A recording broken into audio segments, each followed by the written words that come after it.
नमस्कार। आज के लेक्चर में हम पढ़ेंगे कि जब किसी माध्यम में लॉन्गिट्यूडनल वेव्स चलती हैं तो किस प्रकार से किसी बाउंड्री पर उनका रिफ्लेक्शन और ट्रांसमिशन होता है, अर्थात किस प्रकार से उनका परावर्तन और पारगमन होता है, उनके वेग का, एनर्जी का बाउंड्री से टकराने पर क्या इफेक्ट आता है, वो हम आज के टॉपिक में पढ़ेंगे। तो जब किसी माध्यम में कोई लॉन्गिट्यूडनल वेव चलती है तो वेव का अपोज माध्यम का एक गुण करता है जिसे हम इम्पीडेंस ऑफ मीडियम बोलते हैं। तो इम्पीडेंस ऑफ मीडियम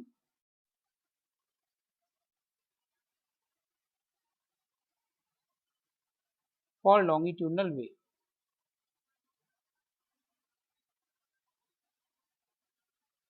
क्योंकि ध्वनि जो होती है वो लॉन्गिट्यूडनल होती है,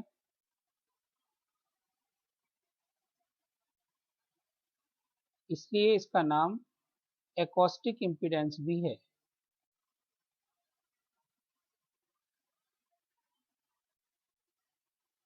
और इसे रिप्रेजेंट करते हैं हम कैपिटल जेड से।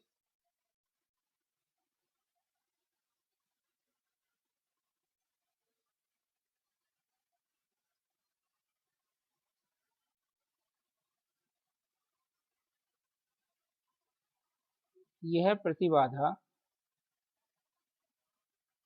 अनुदैर्ध्य, प्रतिबाधा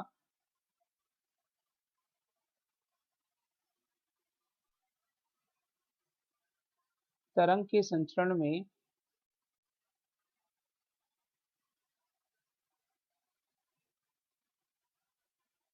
माध्यम द्वारा लगाया विरोध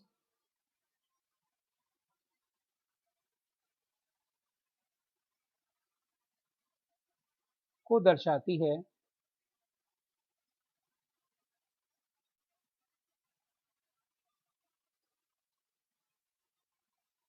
यह माध्यम की प्रत्यास्था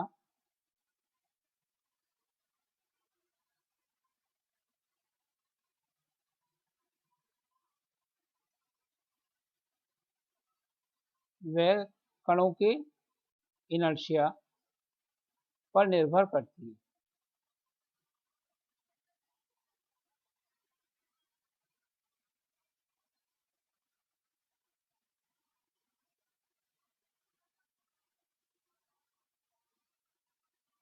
किसी कण पर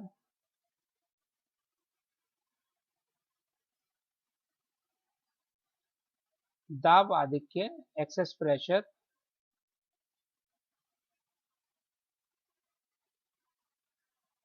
व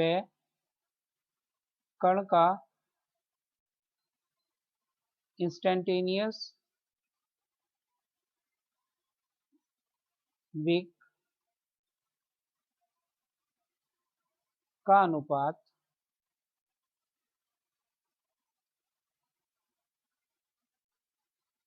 उस कण पर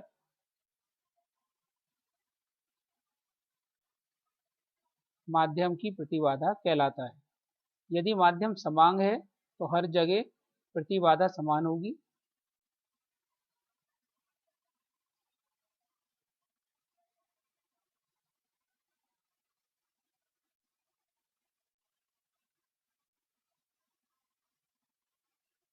इसलिए जेड का मान होता है स्मॉल पी दाब आधिक्य और del Y over del T.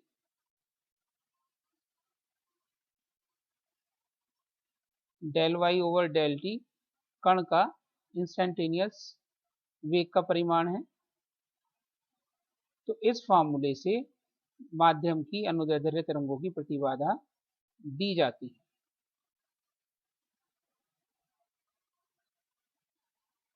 हम जानते हैं कि दावादिके का सूत्र small p is equal to minus K del Y over del x होता है, जहां पर k आयतन प्रत्यास्था गुणांक है और del Y over del T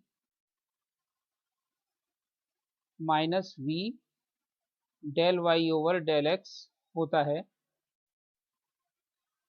जहाँ के आयतन प्रत्यास्थता गुणांक,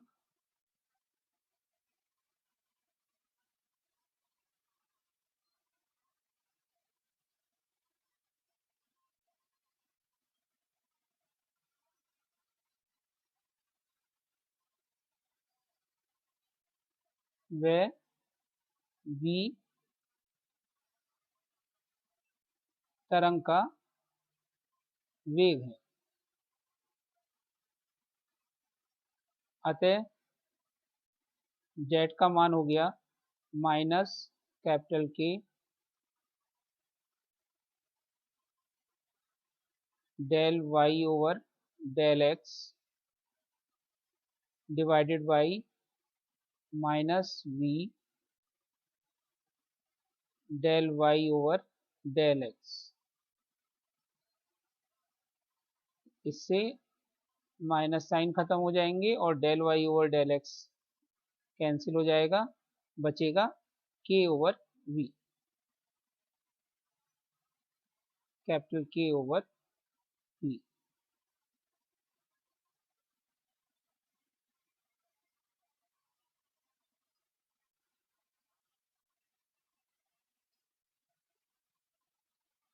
हम जानते हैं कि माध्यम का वेग v is equal to under root capital K by rho होता है,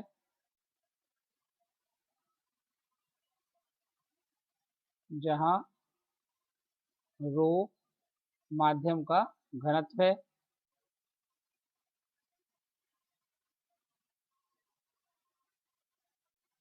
अतः K बराबर कैपिटल K बराबर रो v स्क्वायर रखने पर z is equal to rho v square upon v, that is z is equal to rho into v। ये formula हो गया माध्यम की अनुदैर्ध्य प्रतिबाधा का। इसमें एक ध्यान देने वाली बात है कि यदि तरंग माइनस एक्स दिशा में चले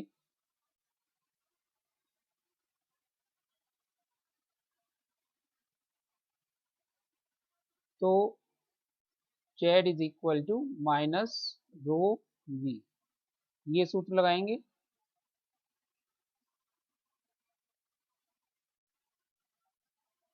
और अगर प्लस x दिशा में चले तो z is equal to rho v प्रतिबाधा होगी।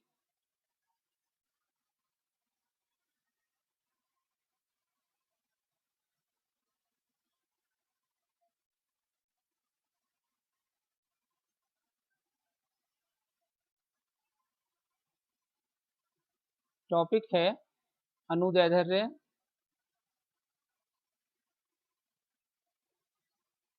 तरंग का किसी परिसीमा द्वारा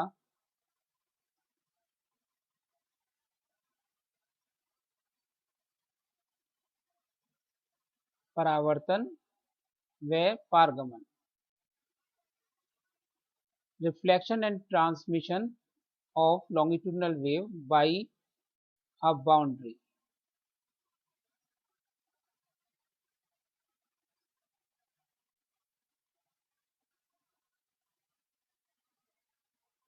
तो किसी बाउंड्री पर यानी एक मीडियम से दूसरे मीडियम में जाते हुए जब कोई लॉन्गिट्यूडिनल वेव किसी बाउंड्री पर आएगी तो उसका कितना पार्ट रिफ्लेक्ट होगा, कितना पार्ट ट्रांसमिट होगा, वो हम इस टॉपिक में पढ़ेंगे। तो मानते हैं कि माना हमारे पास दो मीडियम है जिसमें एक उनके बीच की एक बाउंड्री है। माना चित्रानुसार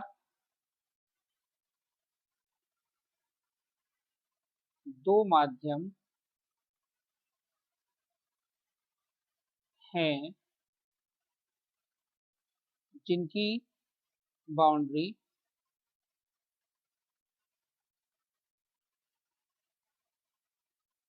x इज इक्वल टू 0 पर है। हमने मान लिया कि ये एक बाउंड्री है x इज इक्वल टू 0 पर, और इसके लेफ्ट में फर्स्ट मीडियम है और राइट में सेकंड मीडियम है। फर्स्ट मीडियम ऐसा है कि जिसकी प्रतिबाधा Z1 और सेकंड मीडियम जिसकी प्रतिबाधा Z2 है।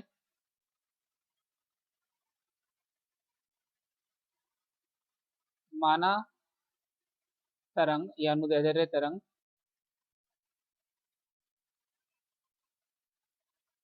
फर्स्ट मीडियम से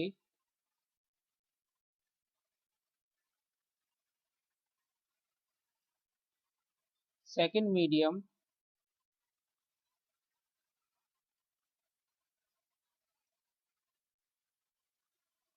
प्लस x दिशा में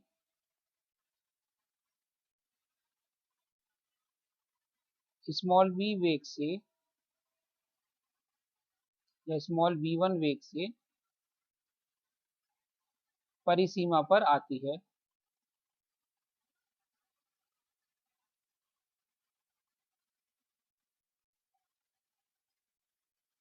माना दूसरे माध्यम में वेग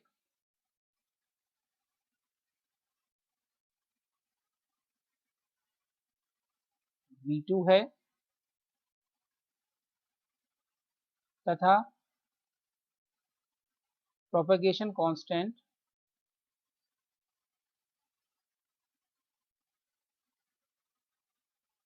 क्रमशः फर्स्ट मीडियम में k1 स्मॉल k1 व स्मॉल k2 हैं।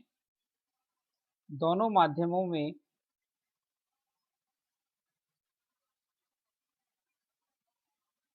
तरंग की आवृत्ति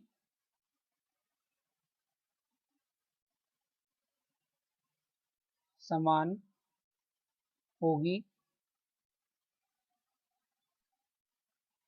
माना यह ओमेगा है।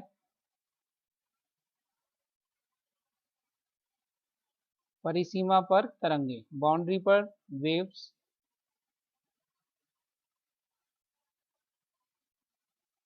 जो इंसिडेंट वेव है वो प्लस x डायरेक्शन में जाएगी और फर्स्ट मीडियम से सेकंड मीडियम में जाएगी। यहाँ पर सफिक्स रिप्रेजेंट कर रहा है इंसिडेंट वेव।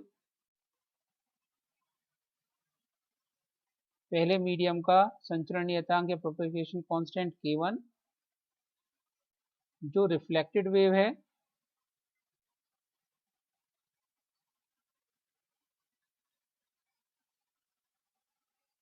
उसको सफिक्स रिप्रेजेंट करेगा स्मॉल r, और ये माइनस x डायरेक्शन में जा रही है इसलिए इसको प्लस k1x, और जो ट्रांसमिटेड वेव है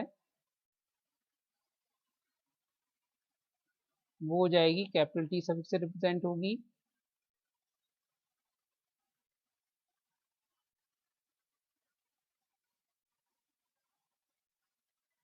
तो इस प्रकार से ये सेट ऑफ इक्वेशन हो जाएगा 1। तो हम चित्र में दिखा सकते हैं कि जो फर्स्ट मीडियम से सेकंड मीडियम की ओर जा रही है और बाउंड्री पर आ रही है वो तो हो गई तरंग वाई आई, जो रिफ्लेक्ट होके जा रही है वो वाई आर, और जो सेकंड मीडियम में चली जाएगी उसको हम बोलेंगे वाई कैपिटल टी।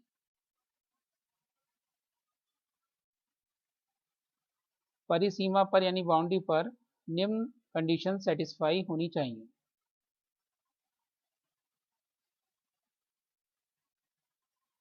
चाहे हम फर्स्ट मीडियम से देखें या सेकंड मीडियम से, निम्न कंडीशन सेटिस्फाई होनी चाहिए, तभी तरंग लगातार एक माध्यम से दूसरे माध्यम में जा पाएगी। पहली कंडीशन है कि कण का वेग कंटिन्यूअस होना चाहिए,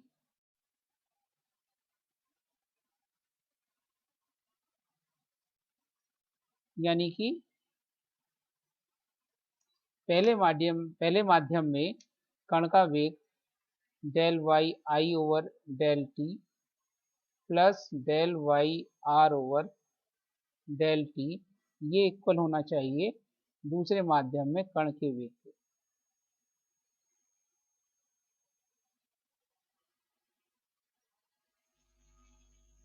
दूसरी कंडीशन,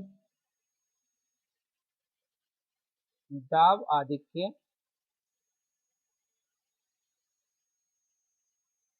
सतत होना चाहिए।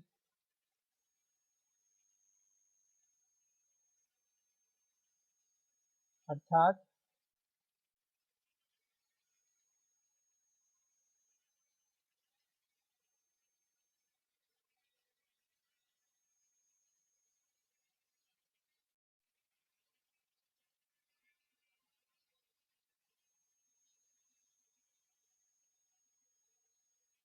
पहले माध्यम में दाब आधिक्य P I plus P R should be equal to P T. Equation number 3,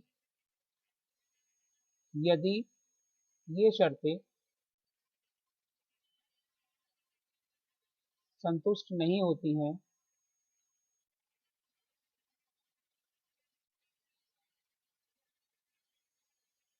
तो कण अपनी साम्य स्थिति तो कण अपनी साम्य स्थिति बदलेंगे।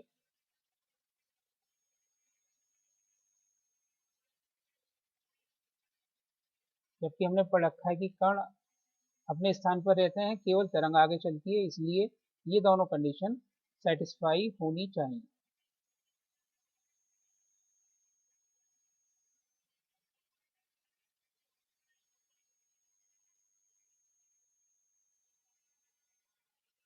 हम जानते हैं दाब आधिक्य का सूत्र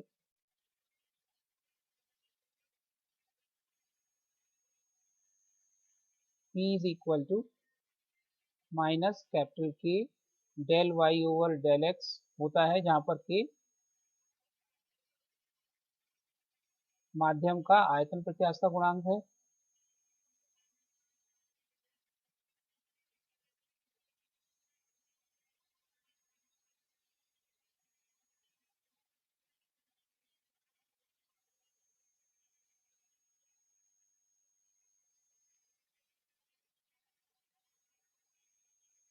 इसलिए P is equal to minus V square rho, क्योंकि के का मान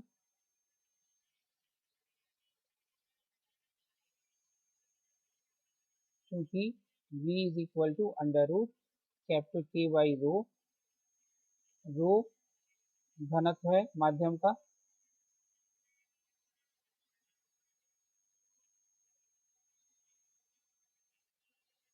और P is equal to minus V square rho del Y over del x होता है minus 1/v del Y over del T. क्योंकि हम जानते हैं कि कण का वेग del Y over del T minus V times of विस्थापन वक्र का ढाल। तो इससे P की वैल्यू आ गई rho V del Y over del T, यानी कि Z del Y over del T. अतः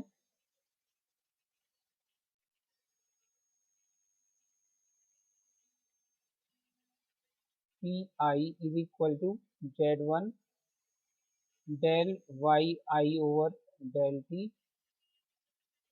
P small R is equal to minus Z one del Y are over del T, and P capital T is equal to Z two del Y capital T over del T.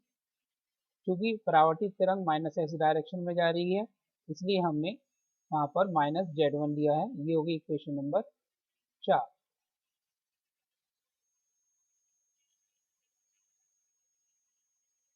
समीकरण 3 व 4 से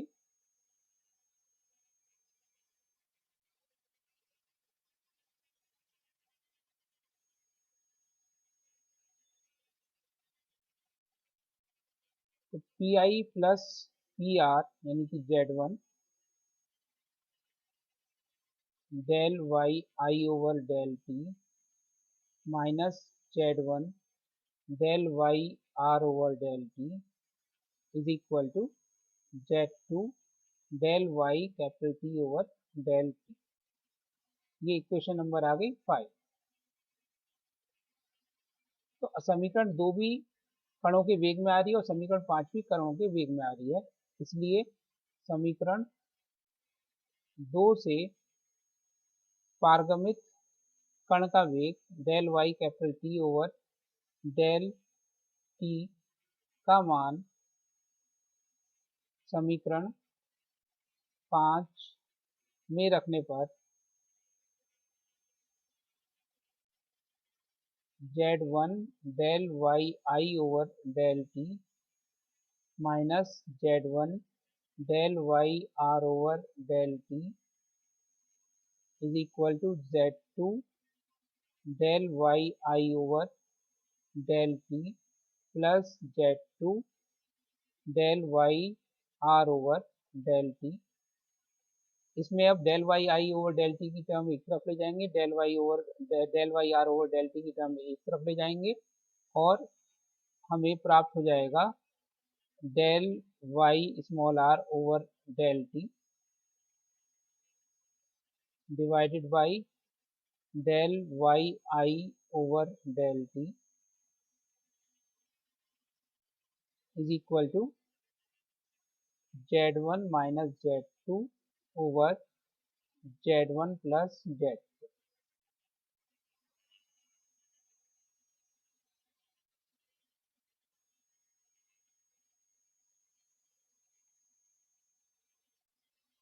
equation number capital A, यह तरंग के वेग का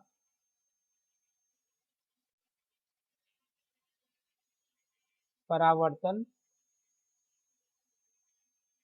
नियतांक है। इससे हमें पता चलता है कि आपतित तरंग के वेग का कितना हिस्सा परावर्तित हो जाएगा, जबकि बाउंड्री के दोनों तरफ Z1 और Z2 माध्यम के Z1 और Z2 प्रतिबाधा वाले माध्यम के माध्यम प्रेजेंट है। समीकरण 2 से del Y are over del t का मान समीकरण 5 में रखने पर जैसे पहले किया उसी प्रकार से करेंगे, हमें प्राप्त हो जाएगा वहाँ पर del Y capital T over del T upon del Y I over del t is equal to twice Z1 over Z1 plus Z2।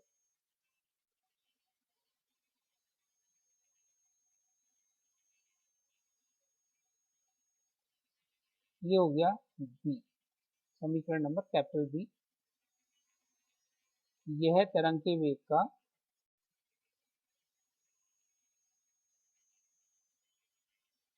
Transmission coefficient है।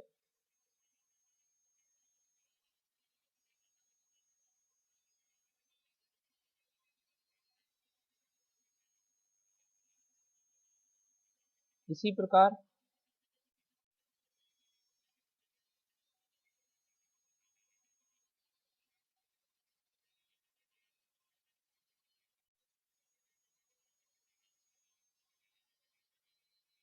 दाब आधिक्य का परावर्तन नियतांक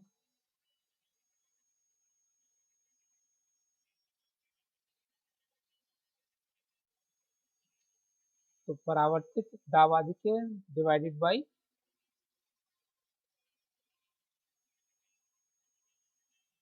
आपतित दाब आधिक्य होगा, और इसका सूत्र हम जानते हैं, ये होता है जैसे अभी ऊपर देखा था कि दाब आधिक्य is equal to Z into कण का वेग। ये हो जाएगा Z1 del Y are over del T upon Z1 del Y I over del T. Z1 तो यहाँ से कैंसिल आउट हो जाएगा,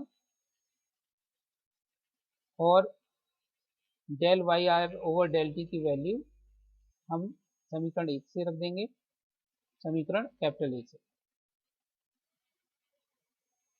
समीकरण कैपिटल ए से मान रखने पर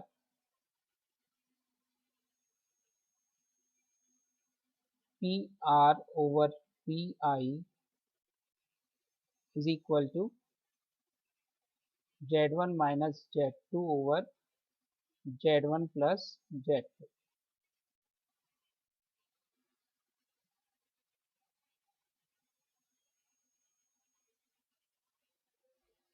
क्वेश्चन नंबर सी,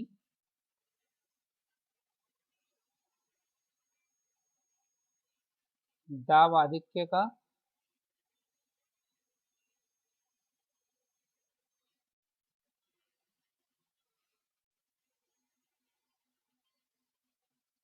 पारगमन गुणांक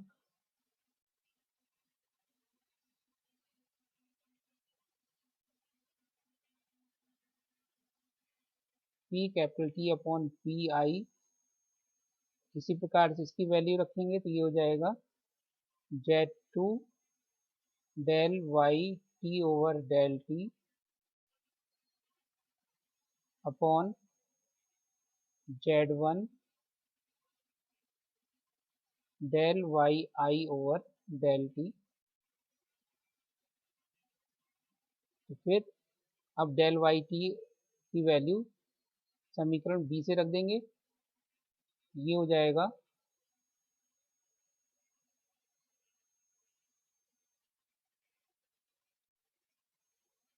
समीकरण कैपिटल बी से मान रखने पर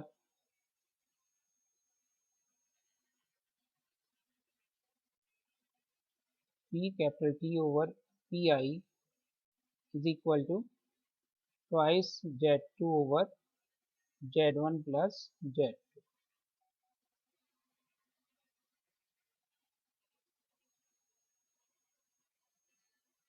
equation number capital D,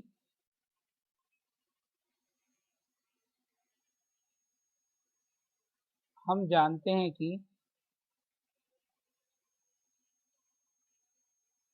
longitudinal wave की इंटेंसिटी या ऊर्जा संचरण की दर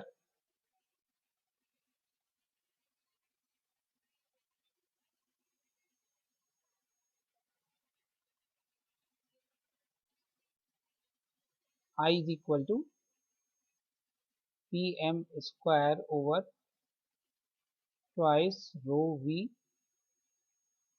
या इसको हम लिख सकते हैं Z del Y over del T maximum का square upon twice rho we,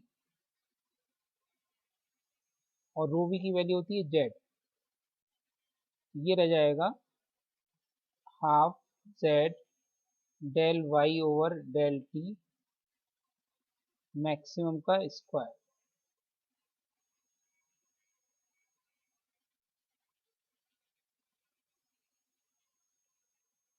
अतः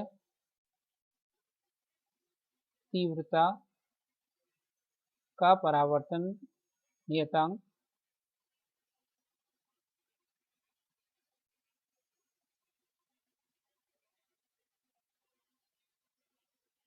I small r over I small I is equal to half Z1 del Y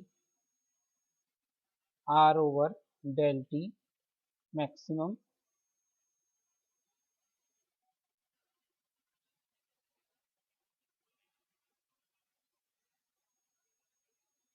का square divided by half z1 del Y I over del T maximum का square.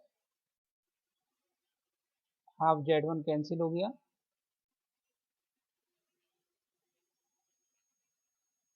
ये हो जाएगा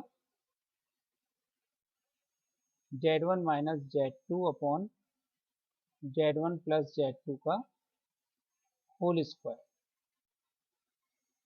equation number E, capital E.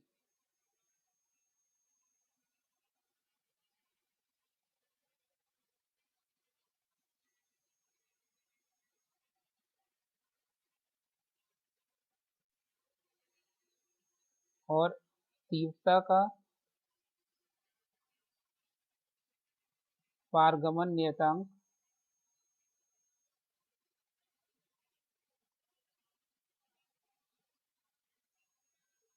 I capital T over I small I is equal to half z2 del Y T over del T maximum का square divided by half z1 del Y I over del T maximum का square.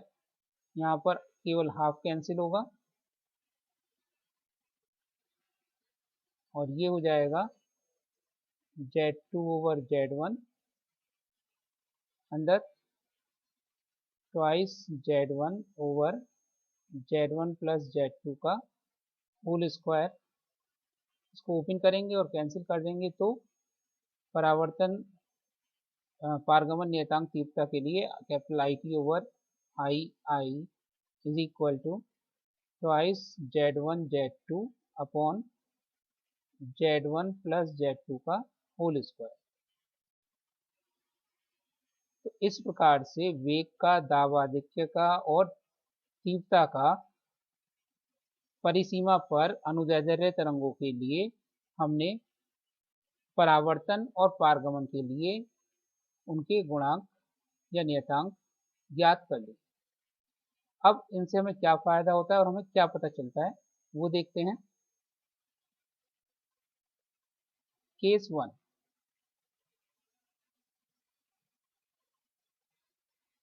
जब सघन से विरल माध्यम में, dense से rare medium में तरंग जाए तो इसका मतलब क्या हो गया, z1 ग्रेटर देन z2।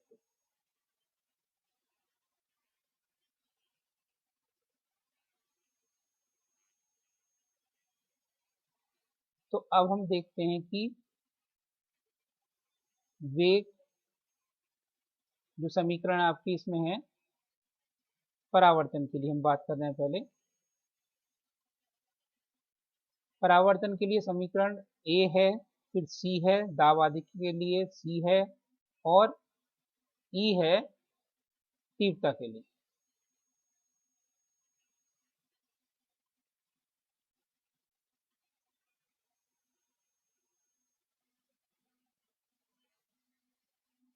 तो समीकरण ए, सी व ई से चाहे वो वेग हो, जो परावर्तन नियतांक है, वेग परावर्तन नियतांक हो, चाहे वो दाब आधिक्य परावर्तन नियतांक हो या तीव्रता परावर्तन नियतांक हो, सबकी वैल्यू 0 से ज्यादा आती है।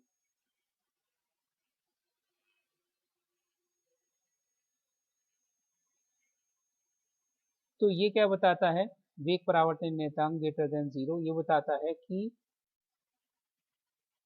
आपतित व परावर्तित वेग समान फेस में है।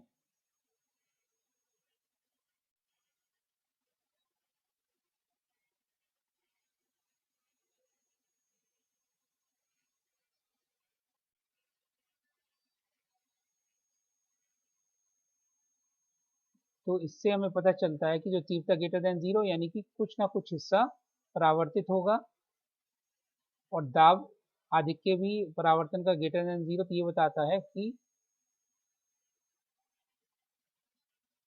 कुछ भाग परावर्तित होगा। ऐसे ही तीव्रता ग्रेटर देन जीरो परावर्तन के लिए, तो ये बताता है कि कुछ भाग परावर्तित होगा।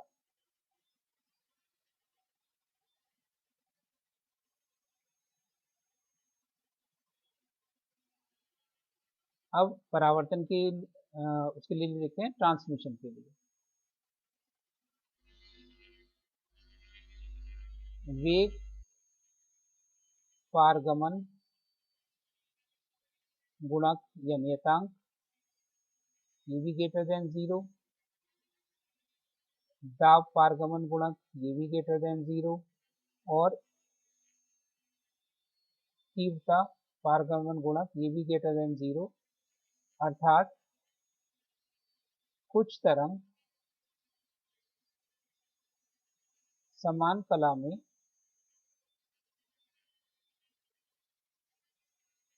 पारगमित होगी।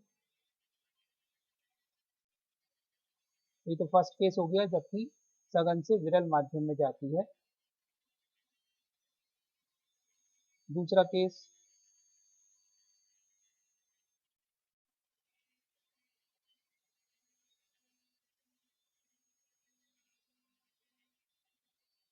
जब विरल से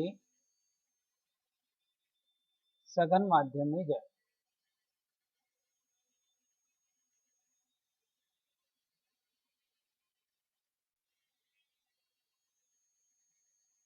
अर्थात Z1 लेस देन Z।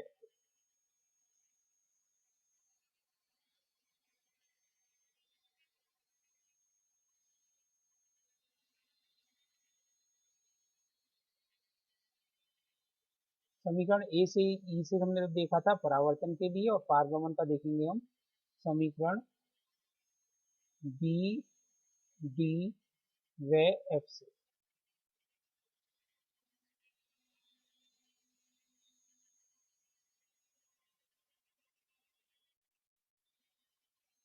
तो समीकरण ए सी व ई से वेग परावर्तन लेस देन जीरो, दाब परावर्तन ग्रेटर देन जीरो, और तीव्रता परावर्तन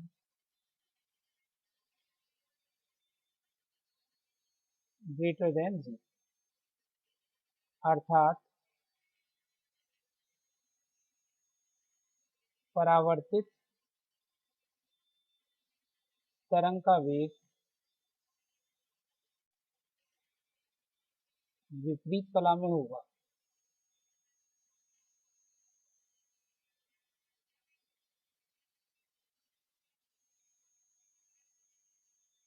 समीकरण बी डी व एफ से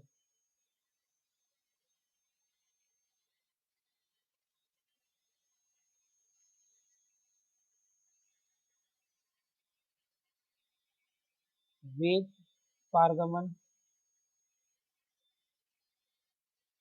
दाब आधिक्य पारगमन, और तीव्रता पारगमन, बी डी और एफ से देखिए। उन सब में अगर हम Z1 लेस देन Z2 रखते हैं,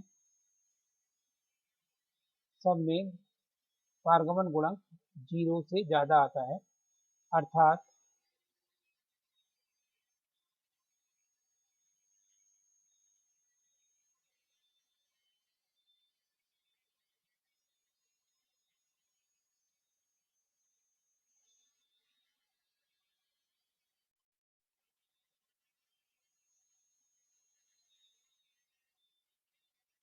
अर्थात पारगमित तरंग समान कला में हो।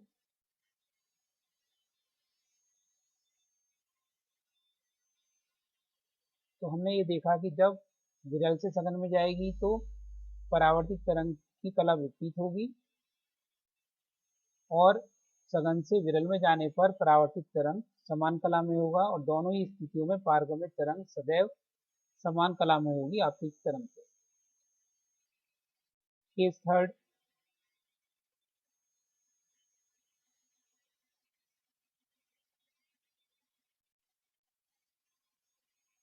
समान माध्यम होने पर।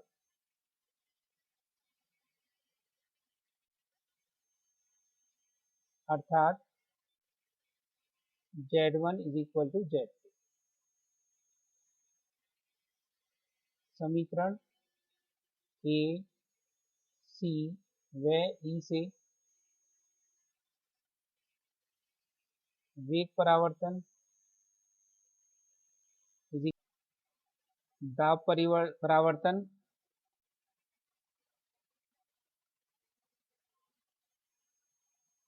इज इक्वल टू 0, और तीव्रता परावर्तन गुणक भी 0 होगा। अर्थात कोई तरंग परावर्तित नहीं होगी।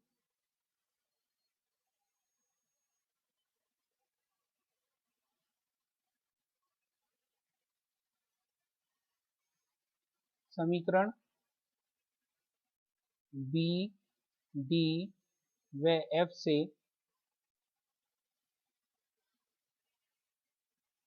वेग पारगमन गुणक इज इक्वल टू 1, ऐसे ही दाब पारगमन गुणक और तीव्रता पारगमन गुणक ये सारे के सारे 1 के इक्वल होंगे। अर्थात संपूर्ण तरंग दूसरे माध्यम में चली जाएगी।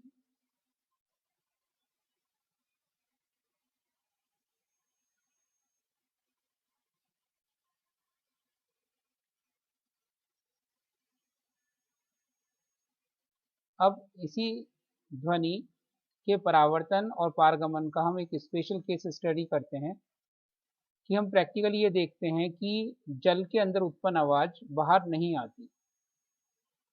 जल के अंदर उत्पन्न ध्वनि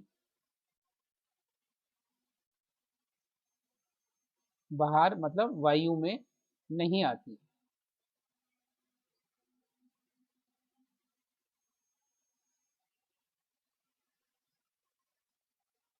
तो इसको एक्सप्लेन करेंगे जो भी हमने टॉपिक पढ़ा है उसके आधार पर। तो मान लेते हैं कि ये एक बाउंड्री है जिसके एक तरफ जल है, वाटर है नीचे की तरफ, और ऊपर एयर है, और जो ऑब्जर्वर है वो एयर में है। तो कोई साउंड अंदर यहाँ पे साउंड सोर्स है, वो साउंड प्रोड्यूस कर रहा है और वो इस बाउंड्री पर आती है। तो पानी का जो इम्पीडेंस है लॉन्गिट्यूडिनल वेव के लिए वो होता है 1.45 इंटू 10⁻⁶ के ऑर्डर का।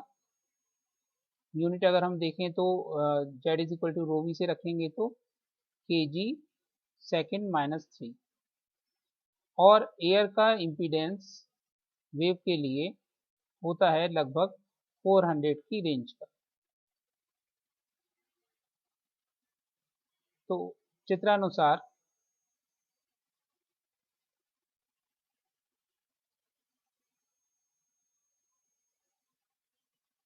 परिसीमा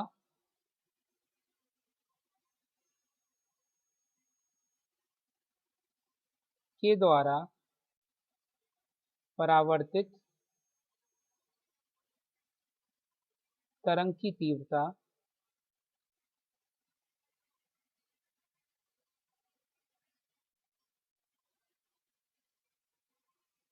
आई r is equal to Z1 minus Z2 over Z1 plus Z2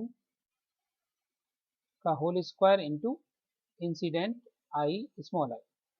आने वाली तीव्रता परिसीमा पर आई स्मॉल आई है और reflected i small r suffix में। तो यहाँ Z1 का मान जो कि इक्वल है वाटर की इम्पीडेंस, वो बहुत अधिक है Z2 से, जो कि इक्वल है वायु की इम्पीडेंस। अतः reflected intensity is equal to लगभग बराबर हो जाएगी Z1 ओवर Z1 का square, that is nearly equal to 1।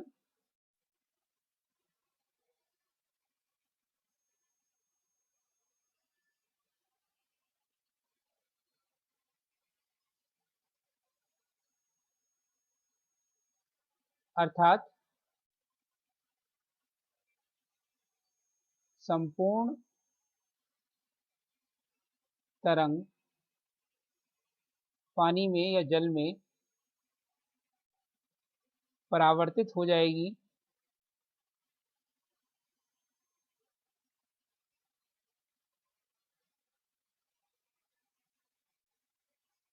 और प्रेक्षक को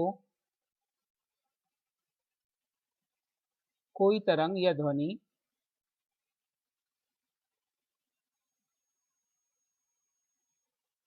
नहीं पहुंची। तो इस प्रकार से हमने इस लेक्चर में पढ़ा कि लॉन्गिट्यूडनल वेव जब किसी बाउंड्री पर पहुंचती है तो किस प्रकार से उनमें रिफ्लेक्शन और ट्रांसमिशन होता है। धन्यवाद।